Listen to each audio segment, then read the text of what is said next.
Mm. Gaano mo ba kamahal yung pamilya mo? Wala pong higit. Mahal na mahal ko po yung tatay ko. Pamilya po. Si Papa na lang po yung natitira. Tama. Walang makakahigit sa ating mga magulang, di ba?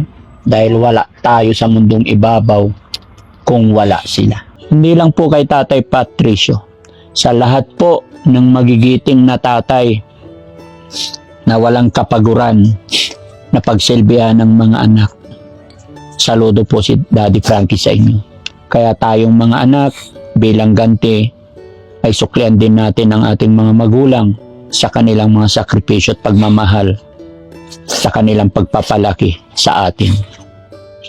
At si Jenny Rose, alam ko na makakamit mo yung pangarap mo. Basta wag ka lang bibitaw, no?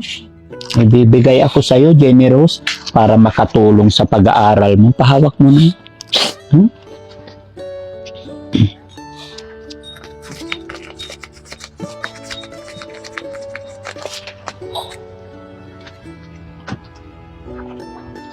Jenny Rose, akin na yung kamay mo.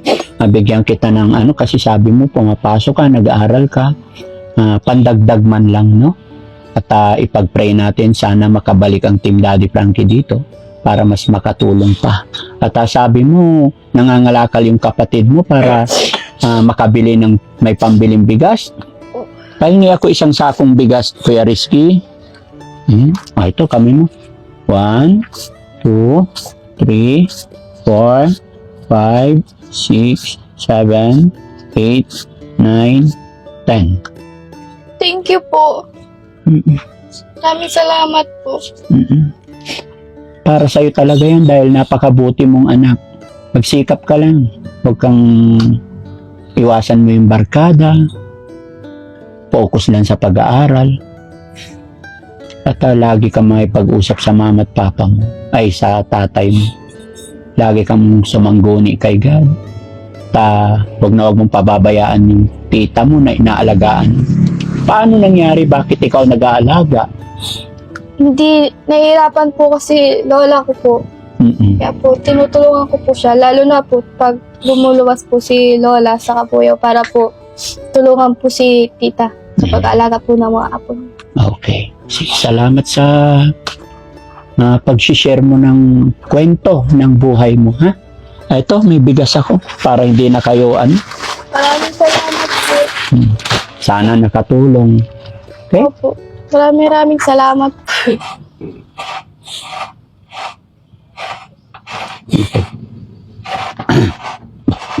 Okay na? Hawak na. Hi ate, good morning. Good morning po. Kumusta ka na? Okay lang po. Anong pangalan mo? Jenny Rose po. Jenny Rose. Jenny Rose, ako si Daddy Frankie. No? Okay lang idikit sa'yo to? Ipisilin mo lang dyan. Isa pa. Ganda naman ang pangalan ni Jenny Rose. No? 17 years old? 19 po. 19 ka na. Opo. Kumusta ang buhay dito? Okay naman po. Very good. Nag-aaral ka ba? Okay. Sino mga kasama mo dito? Yung lola ko po, tapos po yung tita ko po na hindi po nakakalakad. Ay, bakit hindi nakalakad? Ano po siya, born po. Inborn. Opo. Asan ang mama at papa mo? Yung nanay ko po patay na. Yung tatay ko po, nagtatrabaho po. Saan? Sa Pasig po. Okay. Ilan kayong magkakapatid? 3 po kami, magkakapatid. Pang ilan ka? Bunso po. Bunso ikaw. Okay. Anong gagawin mo dyan? Nagkakait po ako panggata po. Ayun po, yun po. Ulam po namin na tita ko. Pang-ulam po. Laing gagataan nyo? Opo. Ikaw na mismo maggagata? Opo, ako po. Ang galing. Yun ba yun? Yung naririnig ko? Opo. Yung tita mo? Opo. Ano yung alagain siya? Opo, alagayin po yun. Ako po nag-aalaga.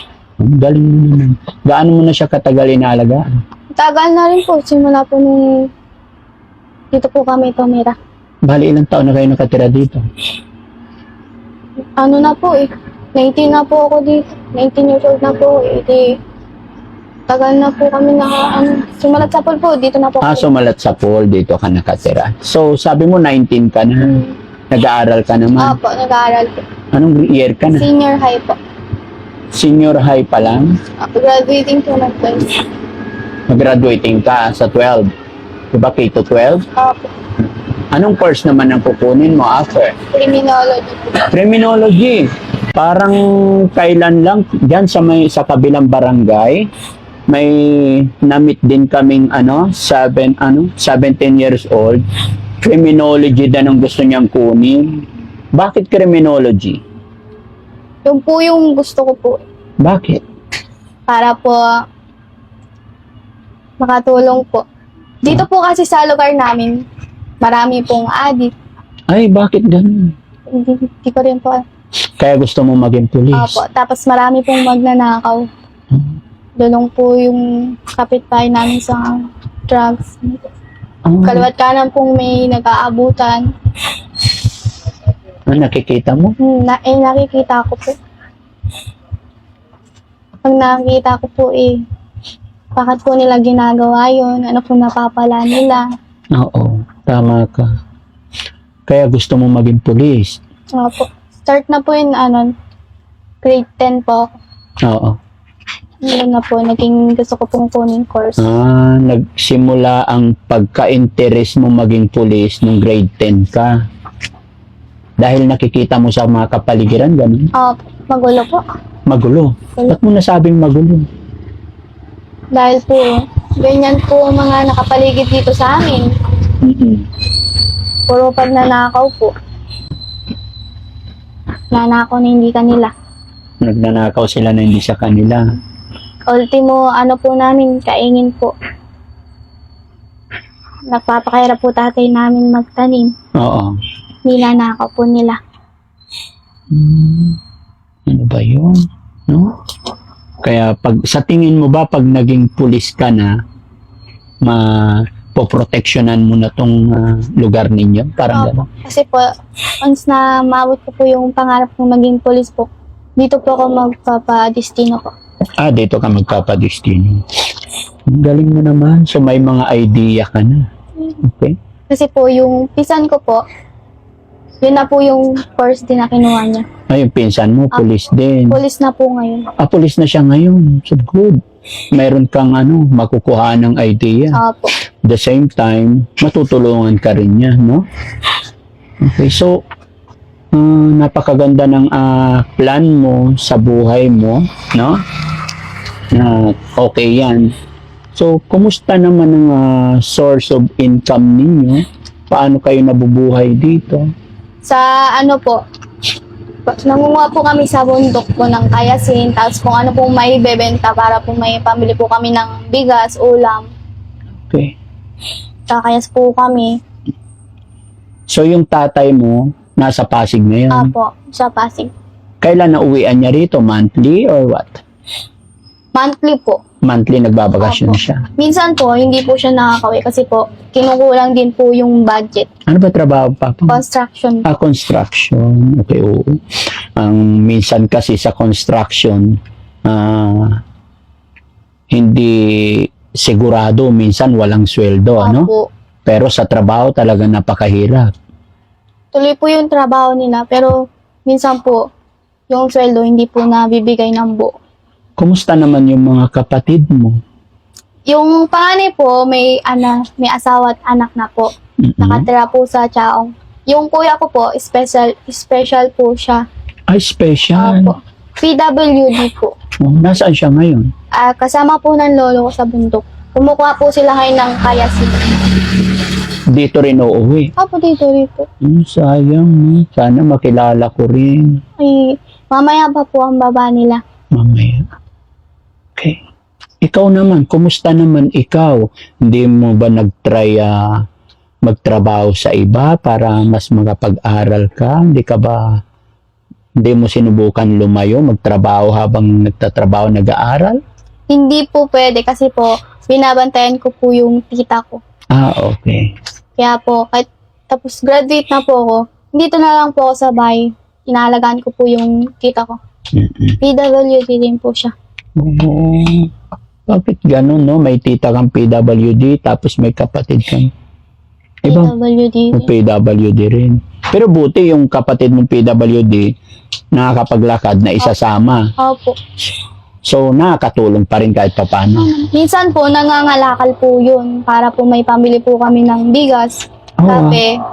Wow, kahit BWD siya, Opo. marunong siyang tumulong sa pamilya. Lalaki po siya. Dati po, hindi po siya nakakalakad. Nung nagkaroon po siya ng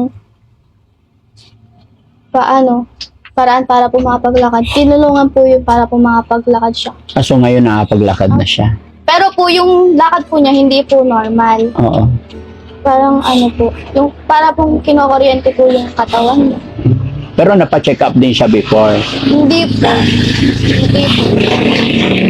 Dahil po sa kakulangan po ng pera nga po, hindi po namin siya napacheck up. Ilang taon na wala yung mama mo? Parang maaga yata. Maaga po. 3 taon pa lang po ako, namatay na po yung nanay ko. Ay, kawawa nis. Kaya pala, no? Opo. Mas maganda sana kung hindi siya maaga nawala. Mas maaalagaan niya kayong magkakapatid. So, mahirap ba walang ina? Sabagay, hindi mo naranasan kung 3 years old ka pa lang siya. Ay, ka pa lang, nawala na siya. Nagkasakit ba mama mo?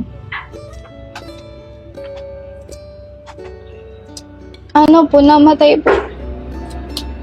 Sa panganganak po.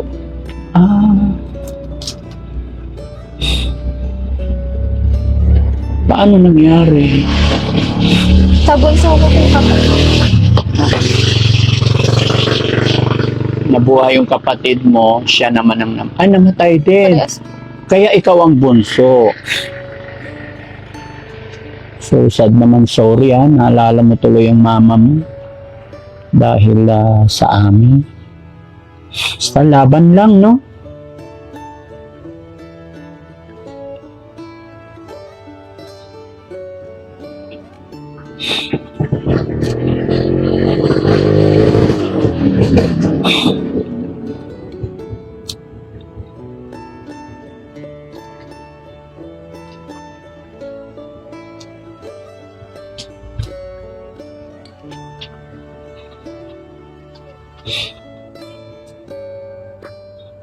Okay ka lang, te? Okay lang. Kaya mo yan? Basta huwag kang mawala ng pag-asa. Kung ano man yung mga nangyari sa buhay mo, laban lang. Ipag-pray mo ang iyong mama at saka iyong kapatid. Tuloy mo yung pangarap mo. Hanggang sa matapos ka, maging ganap na isang pulis. Para matupad mo yung pangarap mo na maproteksyonan at maipatupad yung tama. Di ba ako sa'yo, napakabata mo pa, kumbaga, ang lawak na ng mga nasa isip mo. Tawag ka lang mawawala ng pag-asa. Hindi mo nasubukan nagtrabaho sa ibang tao? Nagtrabaho na po ako. Okay, saan? Sa Antipolo po. 15 years old na po ako nagtrabaho po. 15 years old ka nung nagtrabaho ka. So, ano nangyari? Hindi ka ba sinwerte doon? Umuwi din po kasi po, nagtrabaho po ako para po pang bili ko pong gamit. Oo, and then? Grade 7 po ako nun eh. Grade 7 ka nun. Opo. Nagtrabaho po ako para po may pambiling gamit kasi po hirap din po nun.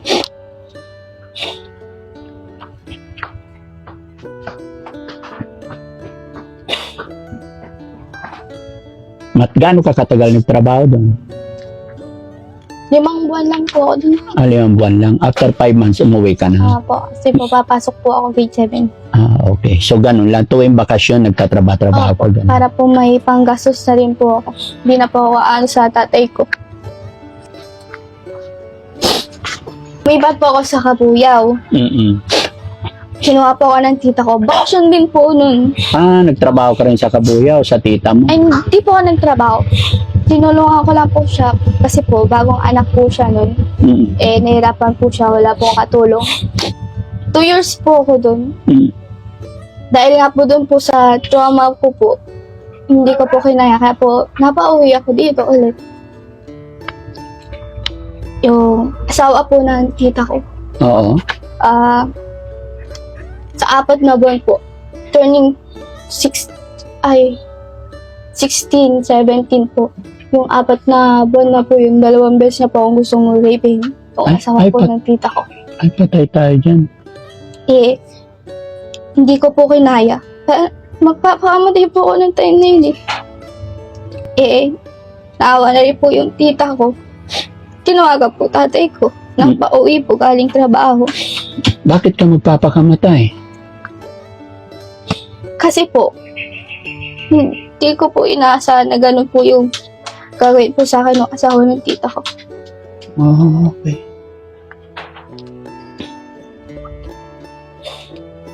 Kaya umuwi ka na lang.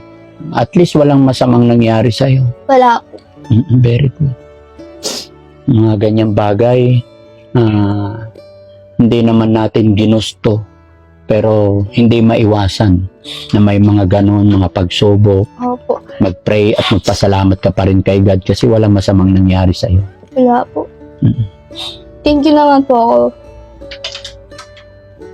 Wala po nangyari. Trauma lang po.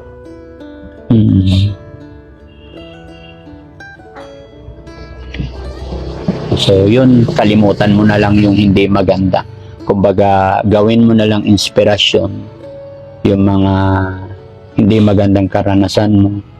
At sa mga nangyari na yon, gawin mo na lang maging mas matatag ka, ano? Opo. Ipakita mo na kaya mo.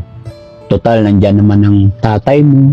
Opo. Bagamat wala kang nanay, hindi alam ko naman na sabi mo, andyan ang tatay mo, na hindi kanya pinapabayaan. Opo, hindi. Tapos lagi kang magpipray, mahalin mo lang ang pamilya mo. Huwag kang mawawalan. Huwag kang mawawalan ng pag-asa. Huwag kang magbabago. Kahit anong hirap, maghanap ka ng mga scholar para baka sakali may makatulong sa'yo. Kasi kung gusto mo talagang makapagtapos, may paraan, no? Lagi lang kayong mag-uusap ng mga kapatid mo, lagi lang kayong mag-usap ng tatay mo para tulungan ka niya. At the same time, yung pinaka-importante, ipag-pray mo kay God. Kasi walang imposible kay God pagka niloob niya talaga, no? Gaano ba ka-importante sa iyo yung makatapos ng kolehiyo? Malaga po yun kasi po, nag-sacrifice po yung tatay ko para po patuloy ko po yung pag-aaral ko kahit po mahirap. So nakikita mo yung hirap ng tatay mo. Tapos susuklian ko po yung tatay ko. Very good. Wag ka muna makipag-boyfriend hanggat hindi ka nakapagtapos, no? Gaano mo ba kamahal yung pamilya mo? Wala pong higit. Mahal na mahal ko po yung tatay ko. Pamilya po. Si Papa na lang po yung natitira. Tama. Walang makakahigit sa ating mga magulang, di ba? Dahil wala tayo sa mundong ibabaw kung wala sila. Simulat sa po, nag-sacrifice sila. Para po itaguyod po yung pamilya po namin. Sa pananalita mo, anak, nararamdaman ko yung hirap, pagod na dinaranas mo. No? Pero hanggat nandyan ang pamilya mo, walang reason para sumuko tayo. Ano yung pangalan mo ulit? Jenny Rose po. Jenny Rose. Ilang taon? 19 na. 19 na. Naka-video tayo. Okay lang, i-upload namin to sa social media? Okay lang po. Okay lang, very good. At Jenny Rose, mapapanood ito ng mga kamag-anak mo. Mapapanood din ito ng papa mo. Bilang anak na lumalaki sa ganitong sitwasyon at nakikita mo yung sakripisyo ng tatay mo. Bilang pasasalamat kay tatay dahil hindi matatawaran yung pagmamahal ng magulang sa atin. Kahit gaano kainit yan, kahit gaano kabigat. Bubuhatin nila yan para sa anak, mga pagtapos lang or maibigay lang yung pangailangan natin. So ano ang mensahe mo kay tatay bilang pasasalamat sa lahat ng sakripisyo niya sa atin?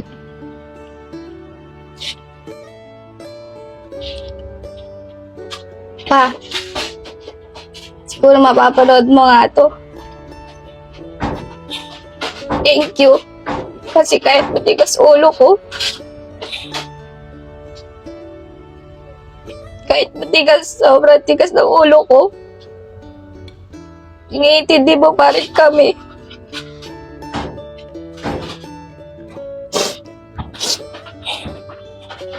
Salamat kasi kahit sobrang pagod na pagod ka na sa trabaho mo,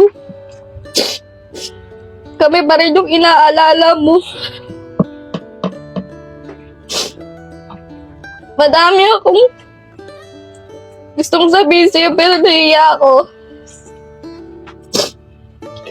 Di man ako makapag-sorry sa'yo ng personal. Pero nagpapasalamat ako kasi ikaw yung naging tatay ko.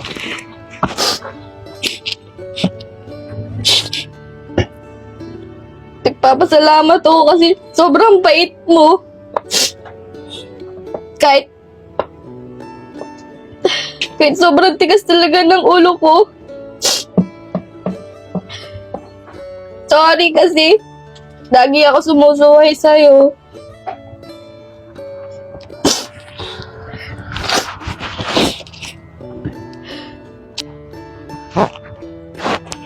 Miyaan mo pa. Pagbibutin ko yung pag-aaral ko. Alam ko pagod na pagod ka na sa trabaho mo.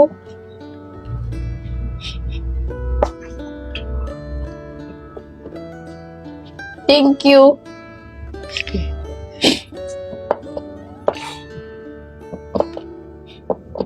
Ano pangalan ng tatay mo? Patricio po. Ilang taon na yung tatay mo?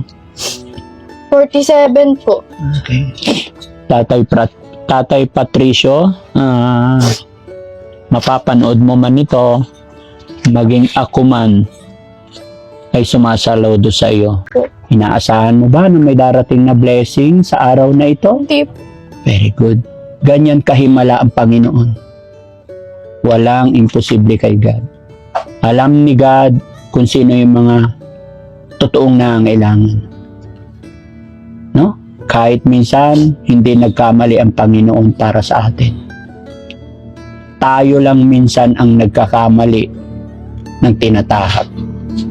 Kaya kung ang ipag-pray mo kay God ay maging maganda ang kinabukasan mo, yun ang ibibigay niya. Walang kasing power ang Panginoon, no? Kaya lagi kang magtitiwala kay God.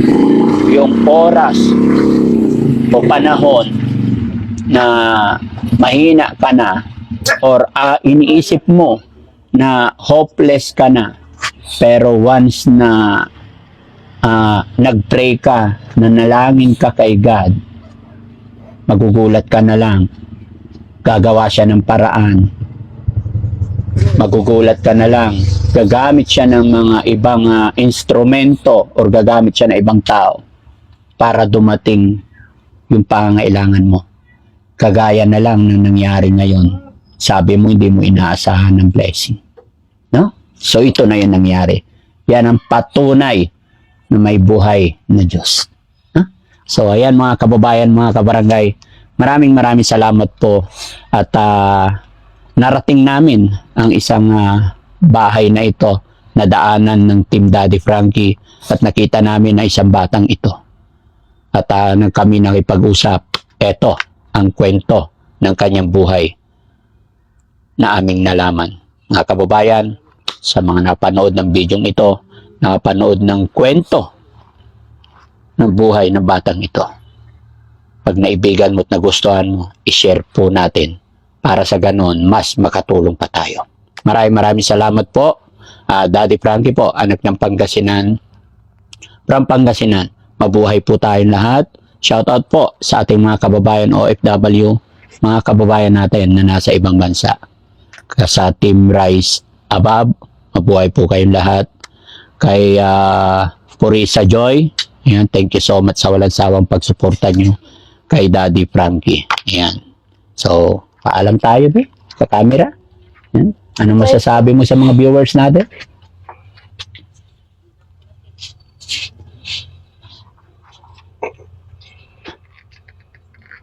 Sasabi ko lang po, thank you po kasi po dumating po sila, Daddy Frankie, para po tulungan po kami.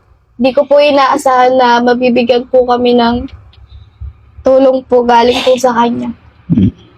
Nagpapasalamat po ako. Sa lolo't lola mo nga pala na nag-aalaga rin sa iyo dito, ano masasabi mo sa kanila?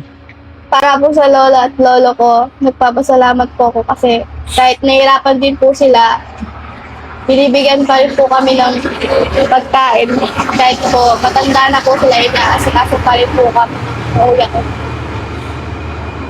Sa dalawa mong kapatid, At sa ate ko po, ate, kapapanood mo to. Miss ko na kayo. At sa kuya ko, thank you kahit lagi tayo inaaway. ganun lang talaga magkakapatid, no? Okay, salamat. God bless. Salamat Okay, po. thank you. Maraming salamat mga kababayan. Thank you po.